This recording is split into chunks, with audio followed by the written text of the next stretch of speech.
Kita ke diagram yang terakhir, diagram lingkaran. Ini diagramnya disebutkan adalah diagram ketersediaan jamban atau alat buang hajat di Desa Sukabagja ya. Teman dilihat di sini di diagram lingkarannya ada 4 warna yang berbeda ya. Artinya ada 4 jenis jamban yang berbeda yang digunakan di desa tersebut.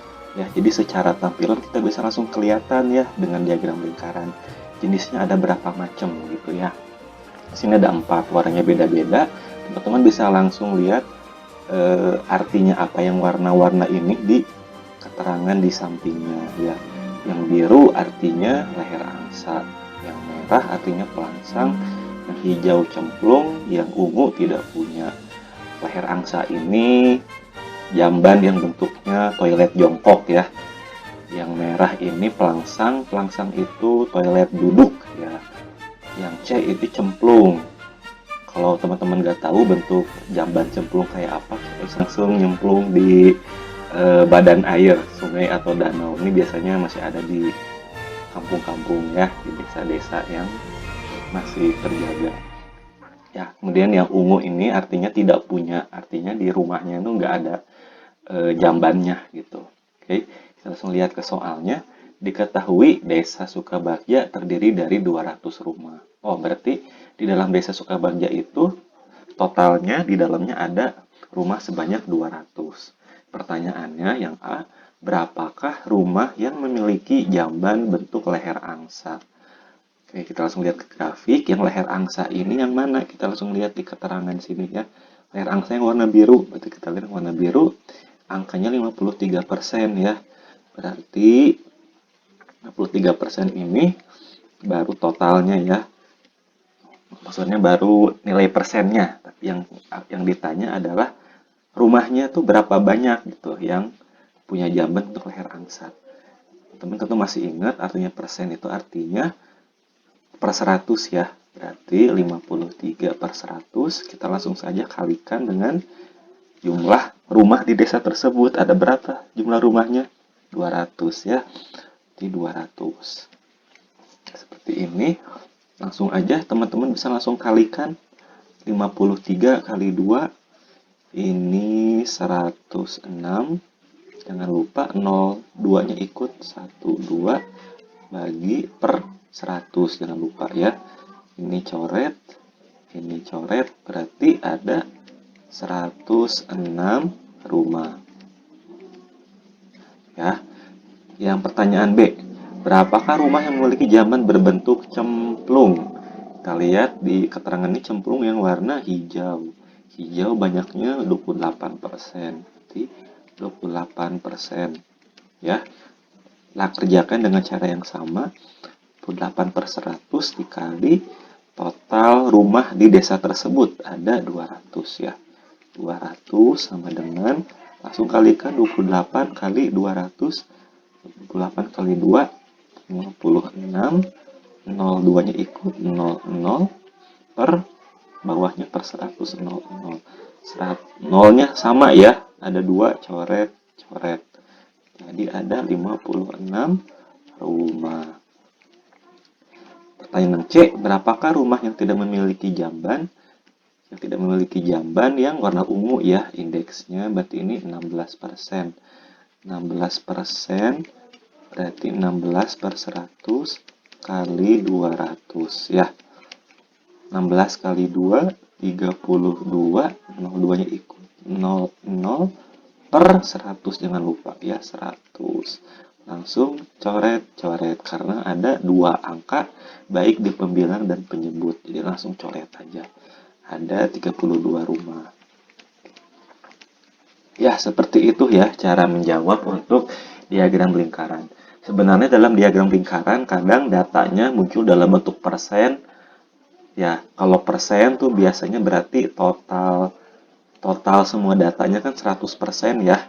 Jadi data totalnya atau maksimal itu pasti 100%. Ada yang bentuknya persen, ada juga kadang-kadang diagram lingkaran itu bentuknya derajat gitu ya, derajat. Derajat busur, misalkan lingkaran ya, ada kadang-kadang soalnya ini misalkan ini 90 derajat. Kemudian ada lagi yang sini 45 derajat. Macam-macam tampilan dari diagram lingkaran itu. Jadi kadang si datanya ditampilkan dalam bentuk persen atau enggak derajat. Tapi yang sekarang kita pelajari bentuk persen aja dulu ya. Oke, seperti itu. Mudah-mudahan teman-teman semua paham. Sekarang kita review dulu yuk. Ya, review sebentar. Jadi diagram itu yang kalian telah pelajari ada 3 bentuk, ada diagram batang, diagram garis, dan diagram lingkaran ya. Bentuknya tentu kalian udah paham ya. Bentuknya yang ini diagram makanya batang makanya namanya diagram batang. Yang ini bentuknya garis makanya diagram garis namanya. Yang ini bentuknya lingkaran maka dari itu namanya diagram lingkaran. Nah, ciri khasnya kita coba bikin tabel. Ciri khasnya untuk yang diagram batang, Bapak coba bikin bentuk tabel ya, biar teman-teman bisa lebih mudah buat mengenali diagram garis, diagram lingkaran. Kalau diagram batang, ciri khasnya itu dia punya ada sumbu X ya, ada sumbu X dan juga sumbu Y. Yang diagram garis juga sama ya, ada sumbu X dan juga sumbu Y. Yang diagram lingkaran dia tidak ada sumbu X dan sumbu Y. Nah, kemudian ciri khasnya lagi yang kita langsung ke peruntukan aja ya, kegunaannya atau digunakan untuk apa? Digunakan untuk biasanya kalau yang batang ini untuk melihat banyaknya nilai dalam suatu kelompok.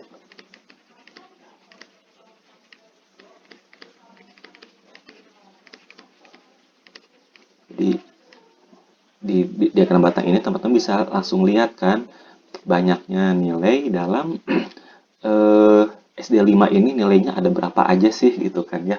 Oh ternyata ada 60, 70, 75, 80 dan seterusnya sampai 100. Jadi langsung bisa ketahuan pakai diagram batang. Sebenarnya diagram batang sama lingkaran tuh sama ya, sebenarnya sama dalam hal digunakannya tuh mirip. Kadang bisa diagram batang, kadang diagram lingkaran. Juga sama bisa untuk mengetahui banyaknya nilai dalam satu kelompok.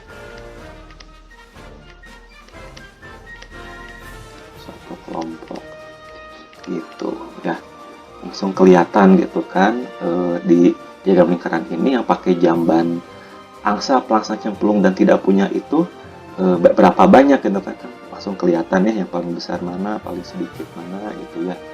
Dan kalau untuk diagram garis biasanya khasnya itu digunakan untuk melihat pertumbuhan ya, untuk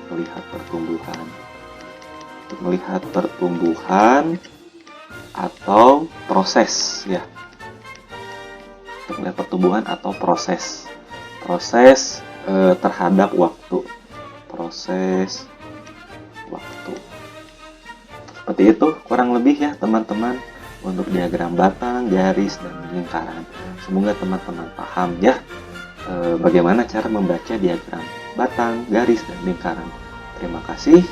Assalamualaikum warahmatullahi wabarakatuh.